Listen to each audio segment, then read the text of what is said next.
Yesu asifiwe, watumishi wa Mungu. Tuna kila sababu ya kumshukuru Mungu. Ni asubuhi nyingine tena, siku nzuri, siku rafiki ya Alhamis. Mungu ameendelea kuwa mwema, Mungu ameendelea kuwa mwaminifu, ametulinda, ametupigania, hajatuacha wala kutupungukia. Ni asubuhi nyingine tena, natamani tuende mbele za Mungu tukamshukuru Mungu kwa wema wake na fadhili zake. Tukamwambia Mungu asante kwa ajili ya ulinzi, ametulinda, ametutetea, ametupigania. Asubuhi ya leo natamani tuende tukamwombe Mungu. Tukaombe. Baba, katika jina la Yesu Kristo anayetetea hai, ninasema asante Bwana kwa ajili ya wema wako na fadhili zako na ulinzi wako. Hakuna Mungu kama wewe, Bwana. Umenilinda, umenipigania, haujaniacha wala kutupungukia. Asante kwa ajili ya asubuhi ya leo, asante kwa ajili ya majira haya, asante kwa ajili ya mama huyu, kwa ajili ya baba huyu, kwa ajili ya kijana huyu. Baba, ninakubariki, ninakutukuza katika jina la Yesu Kristo anayetetea hai.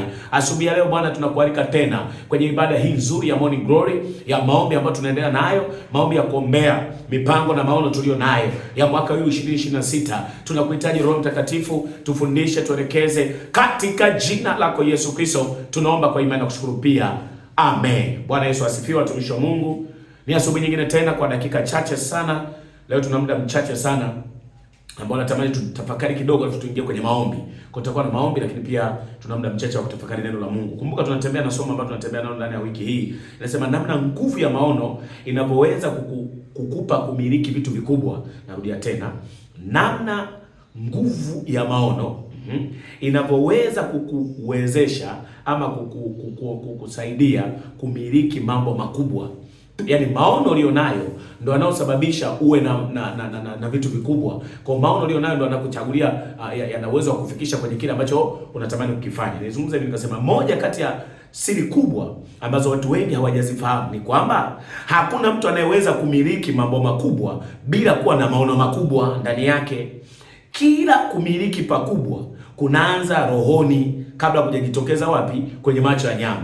Nilizungumza juzi kama nakumbuka nikasema watu wengi ambao unaona leo wana magorofa, wana majengo, wana magari, wana Range, wana V8, wana GX.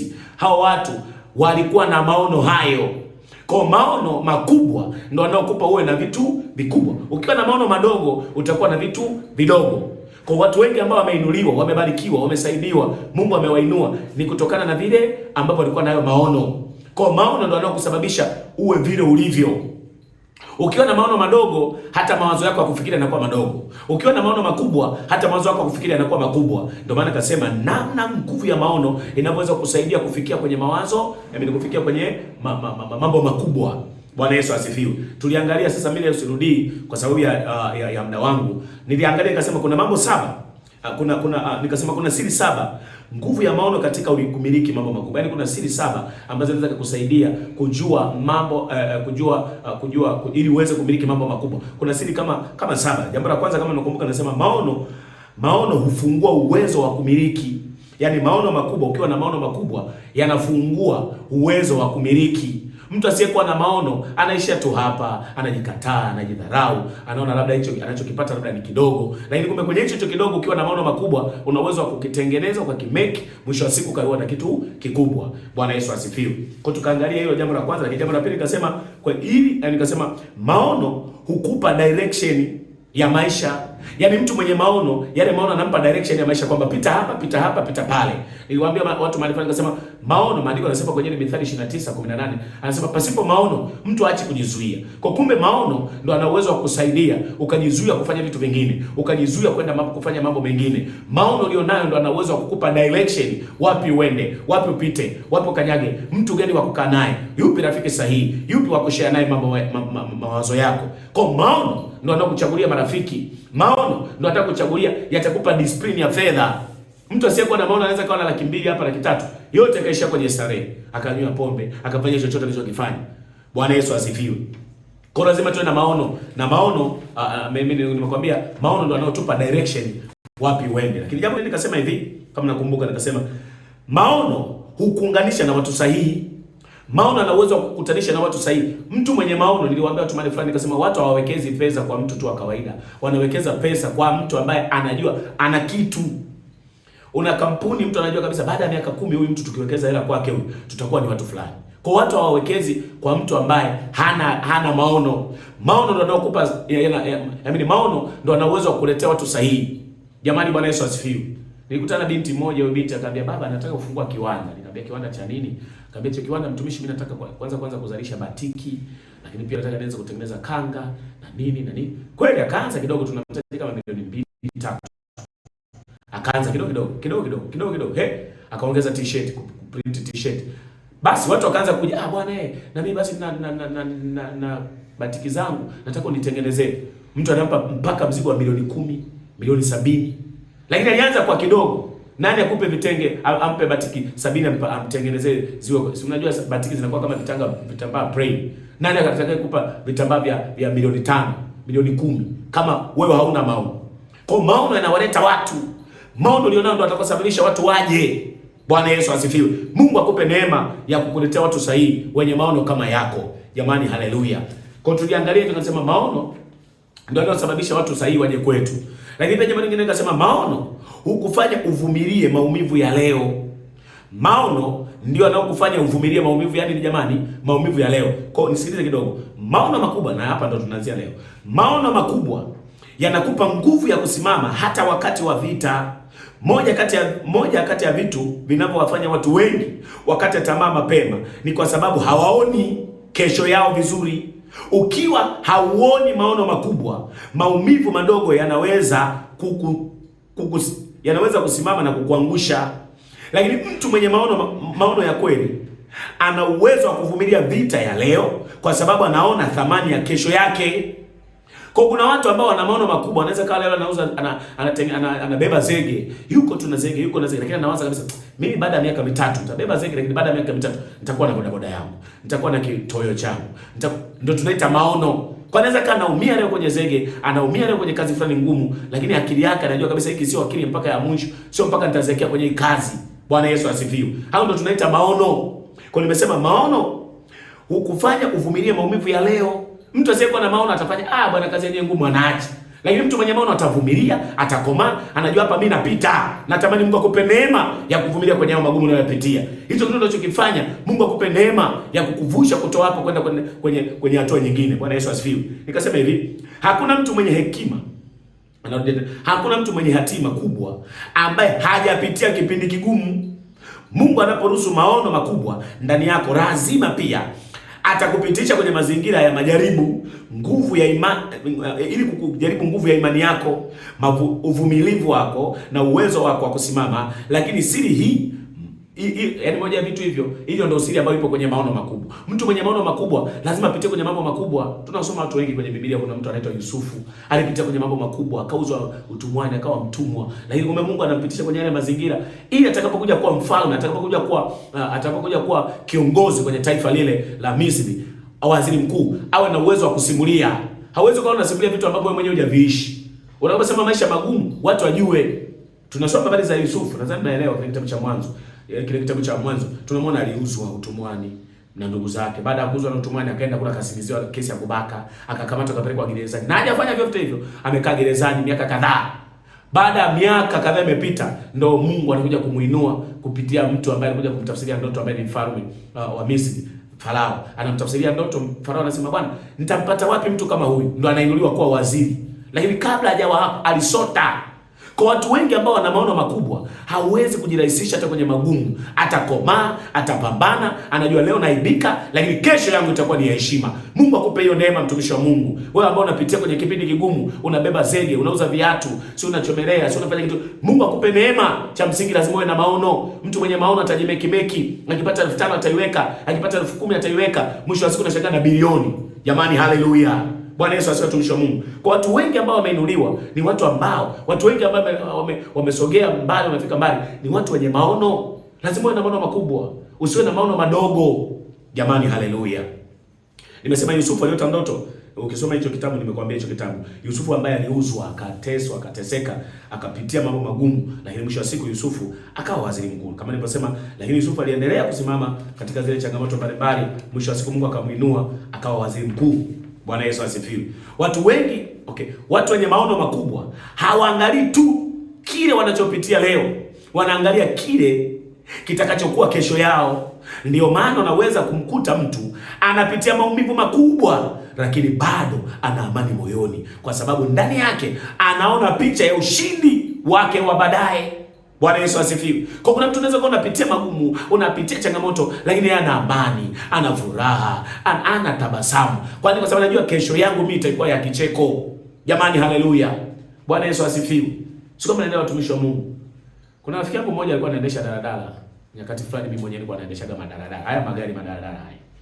Yule alikuwa conductor. Sasa dereva wake alikuwa anamtesa sana yule jamaa. Tesa sana dereva wake. Mwisho wa siku akamwambia, bwana mimi navumilia tu mtumishi. Kipindi hicho mimi mwenyewe bado hata sijawa mchungaji, niko tu. Mimi navumilia tu rafiki yangu. Yaani mimi kuna siku mimi nitaendesha gari, lakini mimi sitamtesa mtu. Kwa hiyo na hivyo akienda anafanya kazi anapata posho nyingi, anapewa kidogo. Lakini yeye alikuwa na picha yake kwamba mimi niko kwenye huu mlango hapa, mimi naningilia mlangoni kama conductor, lakini kuna siku nitakuwa dereva. Kwa dereva anapoendesha gari naye anamchungulia, anaenda. Mwisho wa siku amekaa kama miaka miwili, mwaka mmoja. Mwisho wa siku dereva anamwambia, "Hebu sogeza." Naye anasogeza. Bwana Yesu asifiwe. Anasogeza gari. Mwisho wa siku akawa dereva. Naye akapata gari yake.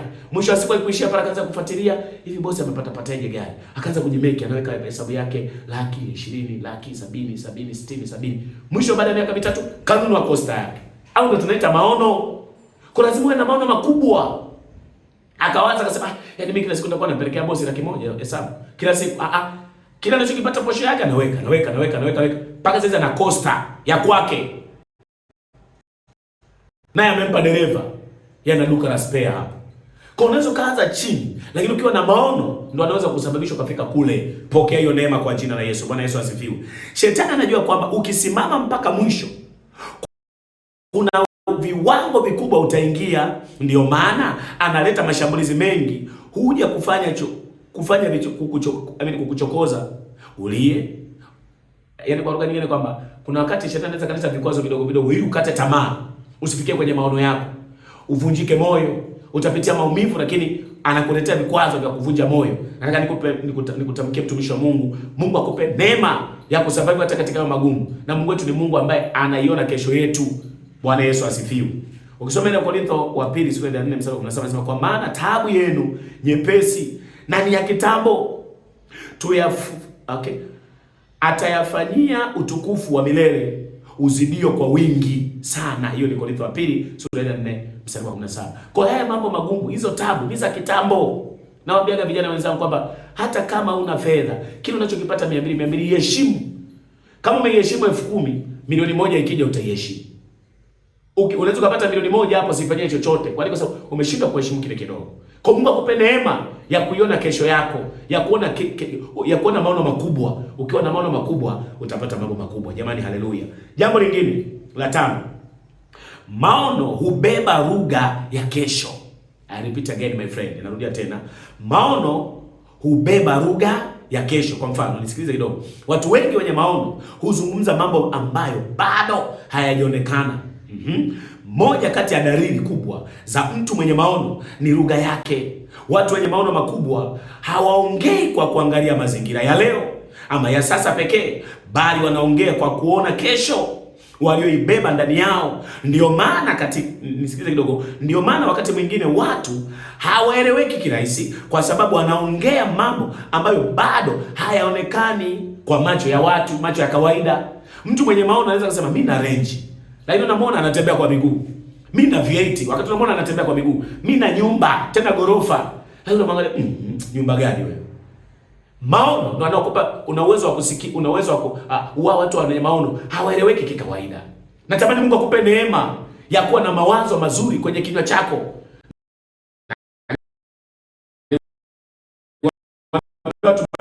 Kinywa chako kina uwezo wa kuumba kile unachokisema. Kinywa chako kina uwezo wa kucreate kile unachokizungumza. Maandiko yanasema hivyo kwenye ile Zaburi. Ile Mithali sura ya 6 mstari wa 2. Anasema tumetegwa kwa maneno ya vinywa vyetu, tumekamatwa kwa maneno ya vinywa vyetu. Lakini pia Zaburi ya 82 mstari wa 6 anasema sisi ni miungu wadogo, wana waliye juu. Tuna uwezo wa kuumba. Una uwezo wa kuumba kitu. Jamani, haleluya. Ukisoma pia hata Mithali 21:18 utasoma, au Mithali 11:28 pia utaona. Anazungumzia habari utashiba kwa maneno ya vinywa vyetu. Kwa kinywa chako kina uwezo wa kuumba. Mtu mwenye maono makubwa huwa haangalii leo, anaona kesho. Ndio maana anasema mimi ni tajiri, mimi ni bosi. Kwani kwa sababu maono yana uwezo wa kukupa picha ya kesho yako na yanabadilisha hata lugha. Jamani, haleluya. Nisikilize kidogo mtumishi wa Mungu. Maono yanabadilisha maana ya mtu anayofikiri kuongea hata kutazama. Unaweza ukawa bado hujafika kwenye kiwango fulani, lakini ndani yako tayari unaishi huko. Ndio maana watu wenye maono wanaweza kuwa na hana fedha nyingi leo, lakini anaongea kama mtu aliyejua kesho yake ni kubwa. Hii si kiburi, ni lugha ya maono. Mimi na hela, usinichezeni. Mimi na hela. Unamwona mtu anazungumza, lakini ukimwangalia hana kitu, lakini anapozungumza yeye anaona kesho yake. Na unamwona anapofight, unamwona anapopambana, unamwona anapomake, anapowekeza kitu chochote. Kwa maono yanakubadilisha taruga. Jamani, haleluya. Mtu ambaye ana maono atakuwa anawaza tu, bwana hamna chochote. Kesho mimi si cha leo ndo leo. Akipata 200,000 anatwanga leo. Sikiliza nikwambie, mtumishi wa Mungu, lazima uwe na maono. Maono yatakupa lugha nzuri ya kusema. Jamani, haleluya. Daudi kabla hajawa mfalme, tayari alikuwa anaongea kwa ajili ya anaongea kwa ujasiri. Kama mtawala. Nisikilize kidogo. Yusufu kabla hajawa kiongozi kule Misri, aliongea kama mtawala. Yaani Yusufu, tunakumbuka maandiko yanasema Yusufu kabla wakati anataka kutendewa kile kitu kibaya na yule mwanamke, akakimbia. Akasema mimi siwezi kufanya ujinga, kwa sababu najua mimi ni mfalme, nitakuwa kiongozi mahali fulani. Daudi pia naye anaongea kama mfalme, anasema hauwezi kumtukana Mungu wangu, hauwezi kumdharau Mungu wetu, hauwezi kumziaki Mungu wetu. Daudi anasimama kama mfalme, kumbe bado hajawa kwa mfalme. Bwana Yesu asifiwe. Kama unanielewa, nikasema kabla hajawa mfalme huyu Daudi tayari alikuwa anaongea kwa ujasiri wa kitawala. Nimesema pia Yusufu hajatawala Misri, alikuwa tayari anaona ukuu wake kupitia ndoto. Yusufu kabla hajakutana na yale magumu, kabla hajakutana na Mungu, alimuonyesha kitu, alisema naye. Kwa maono anakupa dila, Mungu anaweza kusema na wewe. Jamani, Bwana Yesu asifiwe. Shetani anapenda watu waongee kwa hofu, kushindwa, kukata tamaa, kwa sababu anajua maneno yana nguvu ya kujenga picha ya maisha ya mtu. Ndio maana lazima ujifunze kulinda lugha yako.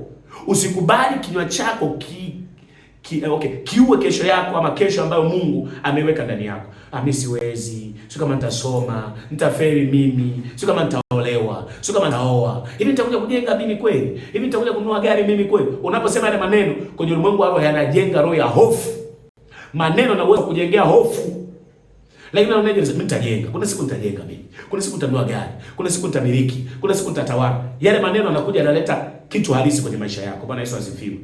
Maana ule mstari wa Korintho wa pili sura ya 5 mstari wa 7 anasema, maana tutembee kwa imani wala si kwa kuona. Tembea kwa imani wala sio kwa kuona. Sio mpaka ushike neno unasema na hela. Hata kama una hela, mwambie one day will be yes. Nitakuwa na hela mimi. Bwana Yesu asifiwe, watumishi wa Mungu. Kwa watu wengi hawaeleweki kwa sababu wanaongea kwa kiwango ambacho bado hawakioni kwenye maisha leo. Kwa watu ambao wana maono makubwa, huwa kama hawaeleweki hivi, kama hawasikiliziki hivi, lakini kumbe wana vitu vikubwa. Jamani, haleluya. Jamani, haleluya. Ukianza kuongea kwa kufuata hofu, maumivu, kushindwa, unyonge, utajikuta hauna nguvu ya maono ya kesho. Maono ya kesho yanakufa. Jamani, haleluya. Sio kama naelewa, watumishi wa Mungu. Kwa kuwa nisikilize kidogo. Kuna watu wanaongea umaskini kila siku. Wanaongea kushindwa kila siku. Wanaongea kukata tamaa kila siku. Mwisho wa siku maisha yao yanaanza kufanana na maneno ya vinywa vyao. Siwezi, na ni kweli maisha yako utakuta na hawezi. Sina hela, na ni kweli maisha yako yanakuwa na hana hela. Jifunze kusema vitu positive. Vitu negative. Yaani vitu ambavyo unajua kabisa hiki. Watu wanasema hatuna, mimi nasema nacho. Watu wanasema hali ngumu, nasema mimi nazo. Jamani, haleluya. Kwa sababu maneno hubeba picha ya maisha ya mtu. Mtu mwenye maono hazungumzi tofauti na maono aliyonayo. Jamani, haleluya. Anaweza kuwa bado hajafika, lakini tayari anaongea ushindi. Mimi nimeweza, mimi na gari, mimi na nyumba. Anaongea ushindi. Bwana Yesu asifiwe.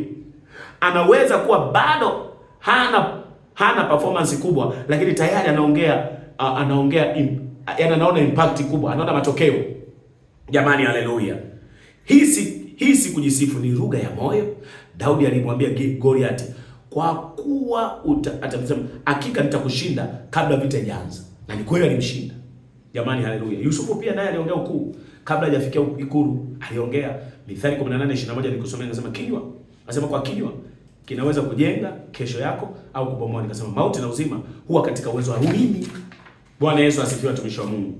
Kwa moja ya vitu ambavyo nitamani tuangalie ni hivyo. Kwa leo tutaenda kuomba, tumwambie Mungu atupe neema ya vinywa vyetu vikanene mazuri, vikanene kujitabiria. Usijinenee tu kushindwa, usijinenee tu kujikatia tamaa. Jamani, Bwana Yesu asifiwe. Kwa hiyo tamani tukaombe, tumsihi Mungu akaseme nasi, akazungumze nasi. Tukaombe na tutapita kwenye maombi kwamba Mungu nisaidie, kinywa changu kinene baraka, kinene ushindi, nisinene kushindwa. Nimekwambia kinywa, maono ya mtu ndio anaweza kusababisha ukawa na maneno ya ujasiri. Bwana Yesu asifiwe. Kwa hiyo tutaenda kumsihi Mungu, maono tulionayo yakatupe nguvu ya kusimama kwenye maumivu. Nikasema ukiwa na maono, hata kama utapitia kwenye magumu, utapitia kwenye machangamoto, lakini kwa sababu na maono, yale maono atakutia ujasiri, una uwezo wa kusimama popote. Lakini pia ninasema yatakupa uvumilivu. Lakini pia nikasema maono, ukiwa na maono, mtu mwenye maono makubwa, hata kama alikuwa hana hela, ananena vitu ambavyo anazo, anaona kama anazo, anatamka kama anazo. Natamani tukaombe, mtumishi wa Mungu, wakati una majira haya, na mimi nitakuombea. Wewe ambao unapitia changamoto ngumu, unapata pesa kwa shida, niliwaambia watu maarifa, nikasema unaweza kama unapata mshahara au shilingi au kwa kila siku una uwezo wa kuingiza shilingi 10,000.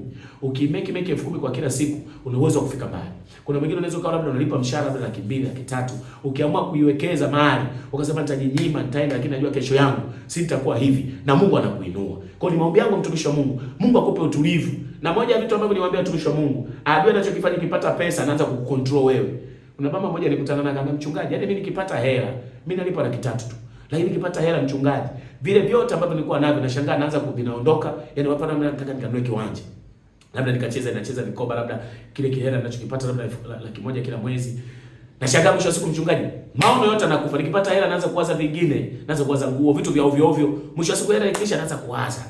Kumbe ni adui. Anajua maono pia anawindwa na adui. Anakupitisha kwenye machangamoto kama hayo.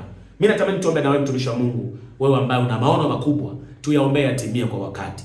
Sema: Baba, katika jina la Yesu, ninakushukuru Bwana. Asante kwa ajili ya ufunuo huu. Nimejifunza Bwana Yesu, kumbe ya kwamba mtu mwenye maono makubwa, hata kama atapitia magumu, atavumilia kwa sababu anajua kesho yake. Hata kama anapitia mabaya, anavumilia kwa sababu anajua kesho yake. Lakini nimejifunza pia Bwana ya kwamba kumbe pia maono yana uwezo wa kunipa lugha nzuri ya kusema. Hata kama sina hela, nitasema ninazo. Hata kama nimepanga, nitasema nimejenga. Kumbe maneno ya ujasiri yanakuja kwangu baada ya kuwa na maono makubwa. Ninasogea kwako Bwana, pale ambapo nijinenea mabaya, kwamba siwezi kuinuliwa, kwamba siwezi kusoma, kwamba siwezi kujenga, kwamba siwezi kufanya biashara, kwamba siwezi kukubalika. Kila maneno mabaya niliyojitamkia leo ninayafuta kwa damu ya Yesu. Kama kuna maneno mabaya nimejitamkia ama nimetamkiwa na watu, ninafuta kwa damu ya Yesu. Ninakataa roho ya uvivu kuomba, nakataa roho ya uvivu kufanya kazi, nakataa kila uvivu aina yote ndani yangu kwa jina la Yesu Kristo anayetetea hai. Baba, ukanitegemeze, Baba ukanilinde. Naombea maono yangu mwaka huu 2026.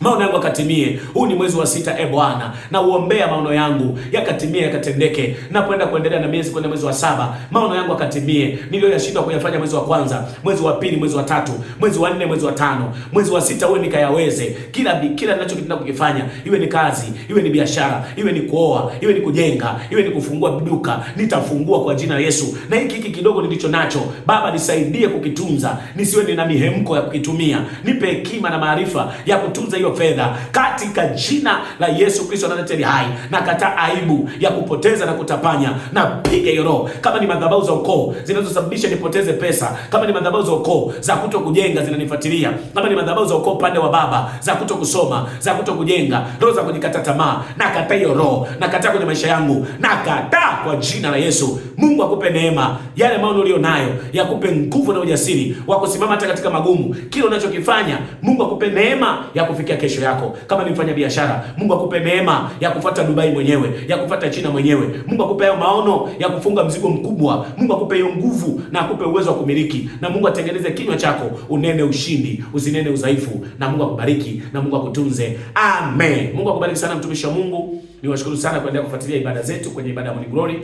Mungu akubariki. Kuna namba za simu zinapita hapo chini, basi una uwezo wa kuziachilia sadaka yako na Mungu atakubariki. Mungu wetu na Baba yetu, tunakushukuru kwa ajili ya watumishi wako hao wanaoendelea kufuatilia mafundisho haya kwa habari ya maono makubwa ya mtu. Ndio mtu mwenye maono makubwa ana uwezo wa kufika mbali. Mungu asante kwa maana tumeendelea kujifunza kwa habari ya maono, na kushukuru sana Mungu kwa maana ni Baba unayesikia na kupokea maombi yetu. Ni katika jina la Baba, Mwana na Mtakatifu.